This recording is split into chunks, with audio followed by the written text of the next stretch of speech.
Langkah pertama, sediakan wadah yang lumayan agak besar.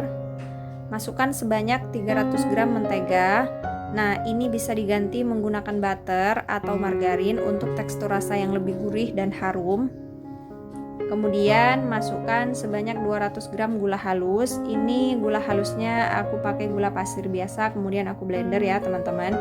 Jadi ini resepnya super ekonomis. Kalau kalian mau ganti dengan yang lebih berkualitas itu sangat boleh banget ya.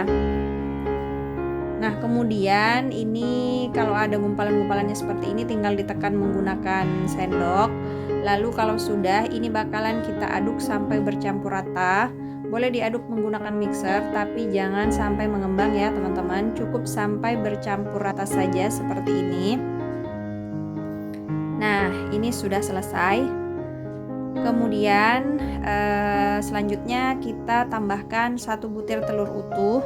Nah, di sini kalian bisa menggunakan 2 butir telur dan gunakan kuningnya saja. Jadi kalau mau menggunakan 1 telur, kita pakai utuh dengan putihnya. Dan kalau mau menggunakan kuning telurnya saja, kita gunakan 2 butir ya teman-teman. Selanjutnya tambahkan sebanyak 10 gram tepung maizena. Ini untuk bahan keringnya wajib diayak ya teman-teman. Setengah sendok makan soda kue atau baking soda.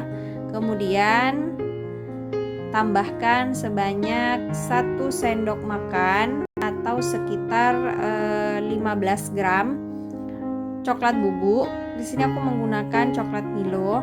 Nah, aku saranin kalian menggunakan coklat bubuk ya teman-teman, karena kalau pakai Milo dia tidak bisa bercampur dengan sempurna gitu dengan adonan yang lain. Kemudian masukkan juga sebanyak 450 gram tepung terigu. Ini aku gunakan tepung terigu yang kiloan biasa. Jadi karena ini adalah resep ekonomis, jadi aku gunakan bahan-bahannya itu yang standar atau bahan-bahan yang biasa. Kalau kalian mau tekstur rasanya yang lebih enak dan gurih, ganti menggunakan bahan yang lebih berkualitas gitu teman-teman. Tapi untuk hasilnya dia tetap renyah dan juga enak teman-teman. Nah, kemudian ini bakalan aku bagi. Jadi kalau sudah bercampur dengan rata seperti ini, kita akan bagi menjadi 2. Ini separuh bagian aku simpan dulu di dalam kulkas, dan ini aku buat kue donat. Jadi nanti aku akan kasih hasilnya di belakang. Untuk tutorialnya kalian bisa lihat di video yang sebelumnya. Jadi setengah resepnya ini aku bakalan buat kue red velvet gitu teman-teman, red velvet coklat. Nah, ini aku tambahin pewarna merah tua. Kalau kalian punya pewarna red velvet, boleh pakai pewarna red velvet sebanyak 2 sendok teh ya teman-teman.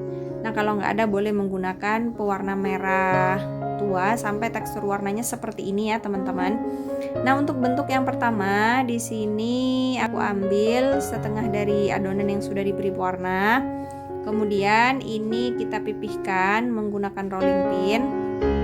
Untuk ketebalannya bisa disesuaikan selera masing-masing, tapi lebih baik tidak terlalu tebal ya teman-teman. Kemudian di sini untuk cetakannya aku gunakan tutup botol susu. Jadi karena aku nggak punya cetakan yang bulat, jadi aku pakai tutup botol susu seperti ini teman-teman. Sebelumnya dicelupin menggunakan tepung biar tidak lengket. Nah, hasilnya seperti ini. Ini kita simpan di dalam loyang, disusun rapi. Untuk bentuk kedua, di sini aku takar menggunakan sendok takar seperti ini. Ini beratnya kalau ditimbang kira-kira sekitar 6-7 gram gitu, teman-teman. Nah, kemudian ini kita akan bentuk beda dengan yang tadi pertama ya, teman-teman. Caranya ambil adonan, kemudian kita rounding seperti ini. Lalu kita rounding memanjang dan agak dipipihkan. Lalu kita cetak dengan cara menggunakan garpu seperti ini. Nah, ini gampang banget ya, lakukan sampai semuanya selesai ya teman-teman.